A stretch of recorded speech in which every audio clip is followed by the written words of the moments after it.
여름이는 오늘 일부 예배 때 이제 이거를 외워서 이렇게 시범을 보이고, 다음부터 외우는 사람은 이제 영상을 찍어서 편집해서 확인만 하는 걸로 하겠습니다. 자, 우리 박수로 한번 격려해 주세요. 네. 우리가 사도행전 7장의 스데반처럼 성경 전체를 틀리지 않게 치우치지 않게 선을 넘지 않고 사람들 앞에서 10분 안에 이야기한다면 하나님께서 얼마나 기뻐하실까요? 성경 창세기부터 요한계시록까지 66권은 하나의 이야기입니다. 창세기는 하나님의 천지창조, 노아홍수 심판, 하나님의 마음 이야기를 담은 역사 이전의 역사, 원역사로 시작됩니다. 이어서 모리아산 번제로 하나님과 친구가 된 아브라함, 흉년의 백배결실을 거둔 이삭, 12아들로 12지파의 기둥을 세운 야곱, 이렇게 족장 세 사람의 가나안 이야기, 그리고 요셉 때 민족을 만들기 위해 입에 굽한 이야기입니다. 400년 후 히브리 민족이 첫 번째 유월절을 지키고 출애굽합니다. 출애굽의 표면적 이유는 애굽 제국의 박해 때문입니다. 그러나 실제로는 하나님과 히브리 민족 사이에 모든 민족을 위한 세계 선교의 꿈인 제사장 나라 언약을 세우기 위해서였습니다. 레위기는 5대 제사를 비롯한 제사장 나라의 거룩한 시민학교 교과서이며, 민수기는 강야 40년 동안 모세에게 제사장 나라 교육을 받은 만나 세대 이야기이고, 신명기는 만나학교 졸업식 설교입니다.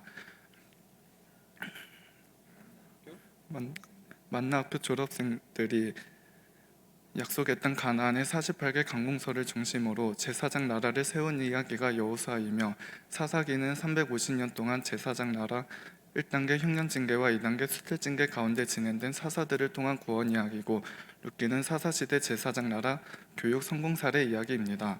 사무엘이 어두웠던 사사시대를 마감하고 미스바 세대를 탄생시켜 제사장 나라를 꽃피웁니다. 이어서 사울이 이스라엘의 초대 왕이 됩니다. 사울과 사무엘의 갈등은 왕정 500년 동안 왕과 선지자 대립의 시작이 됩니다. 다윗이 3번 기름 부음을 받고 왕이 되어 성전 건축을 준비하고 제사장 나라 충성도를 높이며 하나님의 종으로 인정을 받습니다. 그리고 하늘문을 연 다윗의 여러 시편과 하나님의 자랑 하늘보석 욥 이야기가 있습니다. 솔로몬은 모든 민족을 위한 선전 건축 그리고 잠언아가 전도서를 남깁니다. 솔로몬 사후 남북분열 왕조 200년 동안 엘리야, 엘리사, 아모스, 호세아의 외침과 열방을 위한 하나님의 마음을 깨달은 요나의 3일 기적 이야기가 선포됩니다. 그러나 여러 선지자의 설득에도 끝내 여로보암의 길로 행한 북이스라엘이 BC 8세기 아수르에 멸망합니다. 이때 이사야 미가 선지자는 메시아 예언과 베들레헴 탄생을 예고합니다. 150년 후 남유다가 바벨론에 멸망할 때 스바냐, 하박국, 나훔, 요엘 선지자가 500년 왕정 평가를 포괄적으로 선언합니다. 이때 예레미야는 제사장 나라 징계 3단계인 징계, 교육, 안식, 제국 수명을 말하며 새 언약을 예고합니다. 그리고 바벨론 포로 징계를 마치고 예루살렘으로 돌아갈 재건 세대에게 하나님의 미래 선물 역대기가 주어집니다. 에스겔이 바벨론에서 남유다 포로민들을 하나님의 말씀으로 설득함으로 유대인이 시작됩니다. 그 사이 다니엘은 환상 가운데 바벨론, 페르시아, 헬라, 로마 제국 변동의 밑그림을 그리며 영원한 하나님 나라를 예언합니다.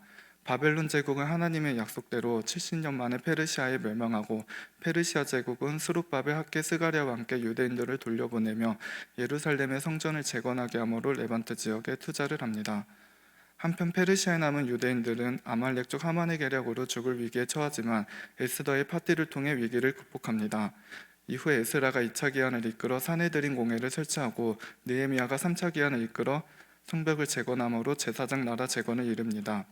제사장 나라를 세운 지 1000년 만에 하나님께서는 말라기 선지자를 통해 그동안의 사랑 고백과 엘리야를 보내 아버지 마음을 자녀에게로, 자녀들의 마음을 아버지에게로 돌이키게 하겠다는 약속을 주신 후 400년 동안 침묵하십니다.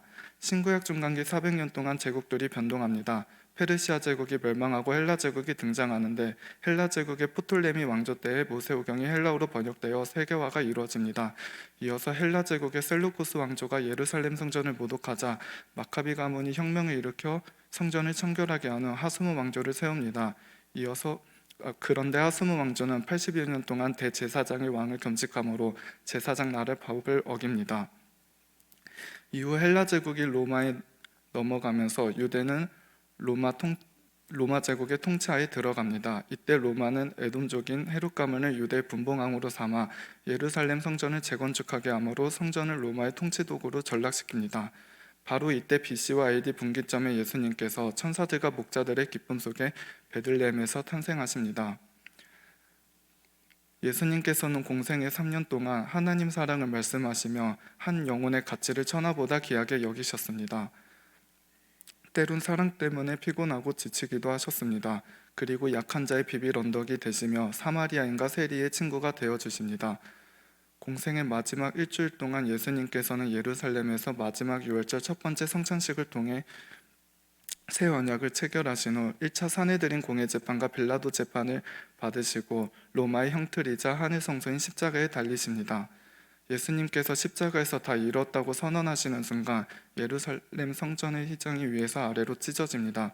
이는 예수님께서 율법과 선지서의 완성으로 단번 제사를 드리시고 우리를 위한 새로운 살 길의 휘장이 되심으로 하나님 나라 복음을 완성하신 것입니다. 십자가 죽음 후 3일에 부활하신 예수님께서는 승천하시기 전 모든 민족에게 전할 지상명령을 말씀하십니다. 이후 오순절 성령 체험을 한 12사도들이 제자시대를 열고 예루살렘 공회를 열며 2차, 3차, 4차 산헤드린 공회 재판의 위협 속에서도 하나님 나라 복음을 전하고 교회를 세워갑니다. 한편 바울은 다메섹 길에서 예수님을 만난 후 이방인의 사도로 부름을 받습니다. 바울은 예루살렘 공회에서 바나바를 안디옥 교회에 파송할 때 동행하게 되어 소아시아 1차 전도 여행을 합니다. 2년 후 안디옥 교회에 생긴 할례 문제를 놓고 예루살렘 공회가 열립니다. 이때 오직 예수 십자가만이 하나님 나라 구원의 기준이라고 선언합니다. 그리고 바울도 바나바 같은 사랑받는 형제로 결의합니다. 이후 바울팀은 2차, 3차 전도 여행을 하며 데살로니가, 갈라디아, 고린도, 로마 교회에 편지를 써보냅니다. 바울팀은 3차 전도 여행이 끝날 무렵 로마를 거쳐 땅끝인 스페인까지 복음을 전하기 위한 계획을 세우고 예루살렘 교회를 방문하여 이 소식을 알립니다. 이때 예루살렘 공회의 당부로 바울은 예루살렘 성전에 갔다가 유대인들에게 잡혀 죽을 위기에 처하게 되지만 오히려 로마 천부장의 협조로 5차 산헤드린 공회를 열어 공회원들에게 마지막 설득을 시도합니다. 그러나 산헤드린 공회 위협이 거칠어지자 바울은 위도적으로 부활신앙을 고백하므로 사두개파와 바리새파를 분열시키고 그곳을 빠져나옵니다. 그날 밤 바울은 로마 천부장의 보호 속에 가이사랴로 이송되고 다음날 로마 총독 벨릭스의 재판을 받고 2년간 구금됩니다. 이후 바울은 새로 부임한 로마 총독 베스도의 재판을 받던 중 산헤드린 공회의 살해 위협을 피하려고 결국 로마 시민권을 이용해 로마 황제 재판을 요구하며 제수의 길을 선택합니다. 그래서 제수의 승선을 타고 로마에 도착합니다. 바울은 로마 감옥에서 황제 재판을 기다리는 2년 동안 하나님 나라 복음을 전하며 교회론인 에베소서, 기독론인 골로새서와 빌립보서, 빌레몬서를 써보냅니다. 그리고 2년 만에 잠시 자유의 몸이 된 바울은 또다시 전도 여행을 진행합니다. 그런데 AD 64년 로마 대화재 사건이 발생합니다. 이때 로마 제국은 기독교 복음 1세대 지도자 200여 명을 로마 방어범으로 지목하여 잔인하게 처형합니다. 바울도 죽음이 임박했음을 알고 믿음의 아들 디모데에게 유언과 같은 디모데후서를 써보냅니다. 바로 이때 순교를 눈앞에 둔 복음 1세대들이 복음 2세대들을 위한 편지 히브리서, 베드로 전후서, 유다서를 남깁니다. 이는 복음 2세대들이 로마 제국의 박해 속에서 선한 싸움을 싸우며 하나님 나라 복음을 땅끝까지 전하도록 격려하기 위함입니다.